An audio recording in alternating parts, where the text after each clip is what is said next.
I'm 97 years old.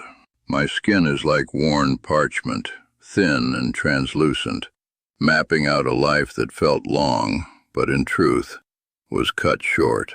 See this? My hand, gnarled and slow, reaching across a kitchen counter that's seen too many lonely mornings. My fingertips stop just short of it, right here. A bottle.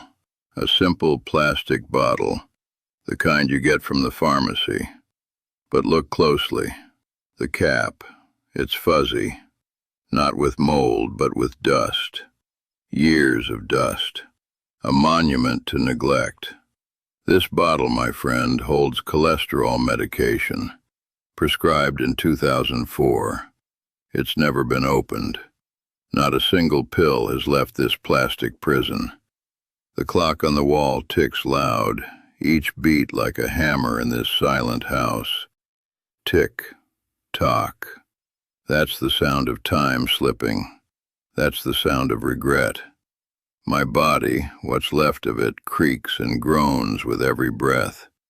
It's talking to me now, it screams, but the message came much earlier. It came in whispers. It came in nudges. And I ignored it every damn time. Your body is talking to you right now. I know because mine screamed, and I pretended I was deaf. And it cost me everything. I wasn't always this fragile. There was a time, not so long ago, when I thought I was carved from granite. In my 40s, my 50s, I was a bull. Broad shoulders, a gut that I called power, not fat. I'd wake up smelling of last night's whiskey and tomorrow's fried bacon, and I felt nothing but ready for the day. That was the lie I swallowed whole. My body has always been fine. It will always be fine. My father lived to 80, my grandfather to 78. Good genes, I told myself. A divine inheritance of iron health. And I acted like it. I skipped every single physical. Said they were for weaklings, for hypochondriacs. Waste of a good afternoon, I'd bellow. My doctor's office became a place I only visited if I had a broken bone. Never for a checkup. Shortness of breath? Just getting older, I'd huff, dismissing it as I climbed a flight of stairs, my heart doing a frantic drum solo in my chest. Fatigue?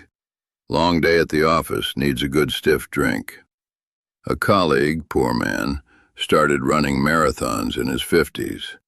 I'd mock him, loudly in the lunchroom, shoveling down a plate of greasy meatloaf and mashed potatoes. Look at Charlie, trying to outrun death. What's the point? We all get there. I bought a treadmill once, a Christmas gift for my wife, bless her heart. It sat in the basement, accumulating a thick layer of laundry and old newspapers. It became a coat rack. That's all it ever was.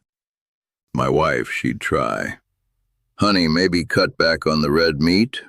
Her voice was always soft, laced with a worry I couldn't understand. Eat another salad? I'd wave her off with a laugh, a dismissive gesture of my hand, usually holding another beer. You worry too much, old girl. I'm a man, not a rabbit. I thought I was being strong.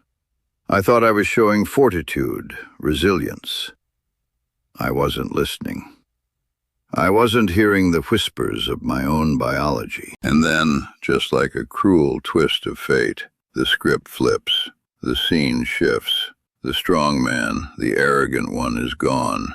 In his place sits this husk, a skeletal frame, skin stretched tight over bones that ache with every movement. Oxygen tubes snake from a humming machine beside my chair.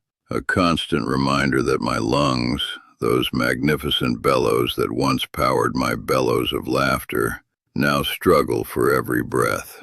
My joints, once fluid and powerful, are locked in a grotesque dance of arthritis. Every morning a fresh agony of stiffness and pain. The contrast is stark, brutal. The arrogance didn't feel like arrogance then.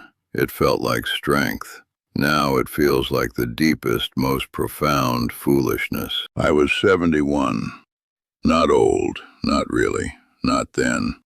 I was strong, or so I kept telling myself, even as the small aches started becoming big aches. My daughter Sarah, she was always persistent. She'd call, she'd send emails, she'd drive over and sit on my porch until I relented. "Dad, just one checkup, for me." She wore me down finally. I went. That doctor's office, I can still smell it. The antiseptic sting, the faint underlying odor of stale coffee, and something else, something clinical and cold. The fluorescent lights buzzed overhead, a constant low hum that frayed my nerves. I sat on the paper-covered exam table, the cheap tissue crinkling under my weight, the cold vinyl seeping into my skin. It felt alien. It felt wrong. I was not supposed to be here. The doctor, a young woman, not much older than Sarah, with kind but weary eyes, came in. She was efficient, took my blood, my pressure, asked me a litany of questions I'd always brushed aside. Any unusual fatigue? Any numbness or tingling? Do you experience shortness of breath with mild exertion? I answered dismissively, downplaying everything. "Nah, just getting older." She nodded, wrote on her clipboard, her pen scratching against the paper, the only sound apart from that damned fluorescent hum. Then came the silence, the kind of silence that stretches, taut and heavy, like a rope about to snap. She came back in, her face no longer kind, but grave. She looked at a sheet of paper, then at me, then back at the paper. Her expression shifted, subtle at first, then profound.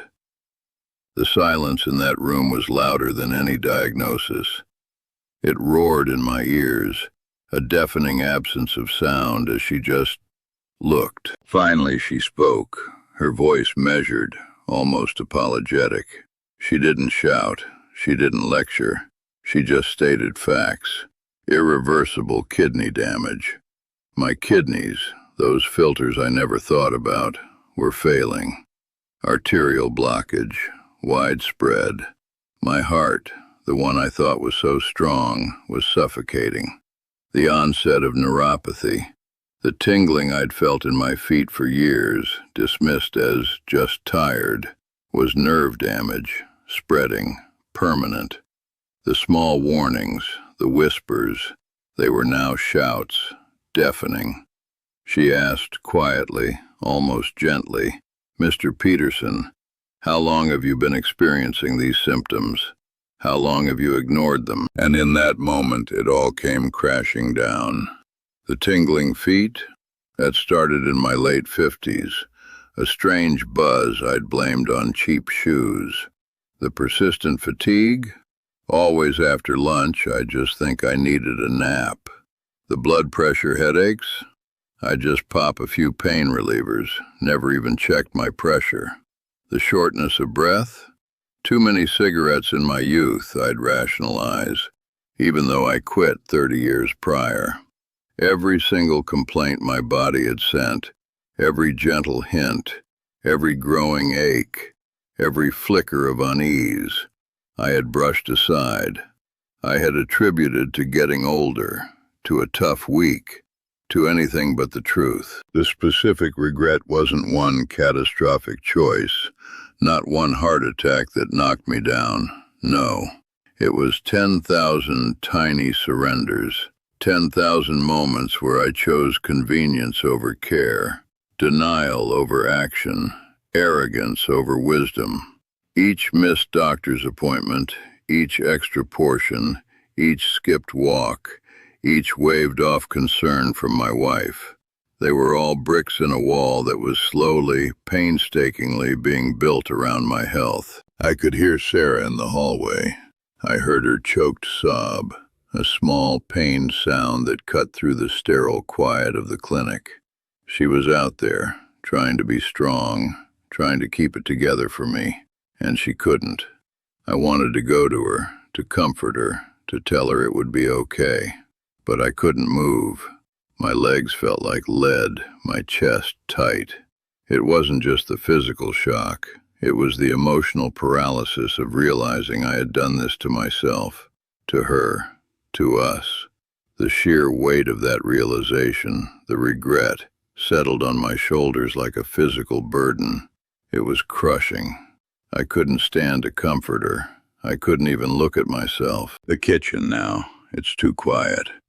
My wife, bless her kind, worrying soul, passed 6 years ago. Heart failure. She'd listened to her doctors, she'd tried. But the stress of caring for a stubborn old man, I'm sure it didn't help. Now the house is just empty.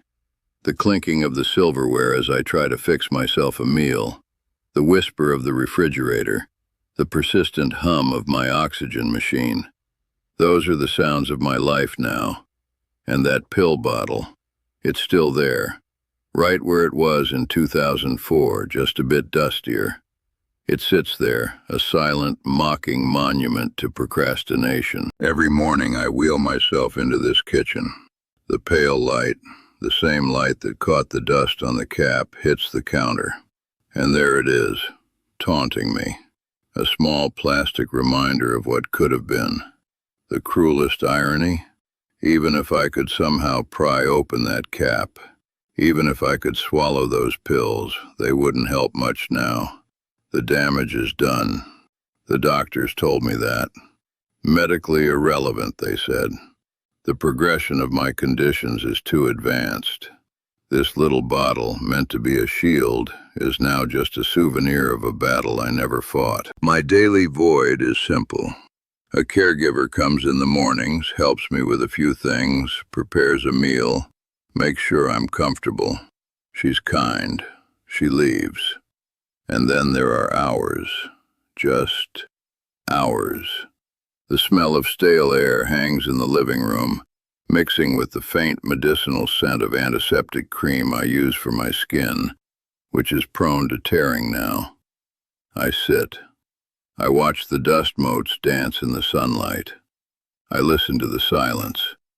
Sometimes I try to read, but my eyes are dimming and my concentration, like everything else, is failing. I don't fear death, not really. I've lived a long time, longer than some. What I fear, what truly chills me to my core, is this: the remaining days. Spending them trapped inside a body I refuse to maintain. A body that screams its betrayal every single moment. A body I neglected until it broke, irrevocably. A slow decay, day by day, knowing it was all preventable. That's the real pain. Not the illness itself. It's the constant gnawing knowledge that I brought this upon myself. That's the void. So you, yes you, staring at this screen, probably wondering why you're listening to an old man ramble.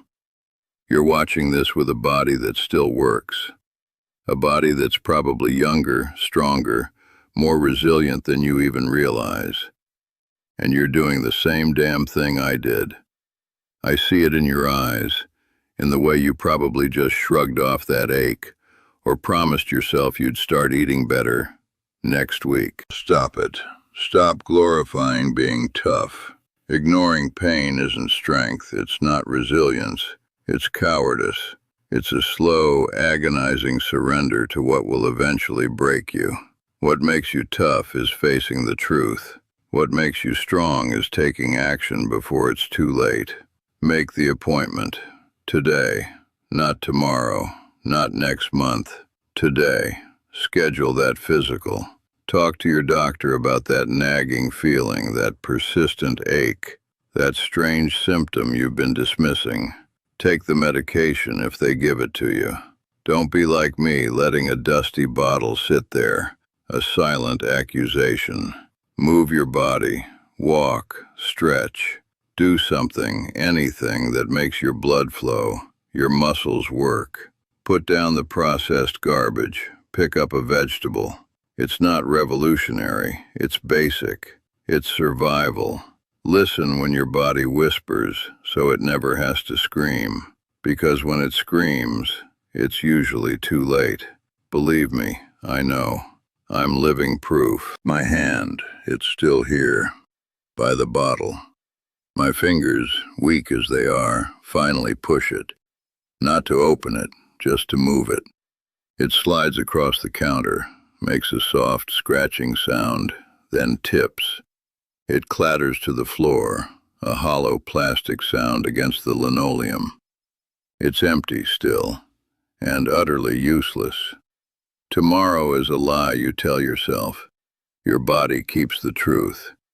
Don't let your truth be my regret.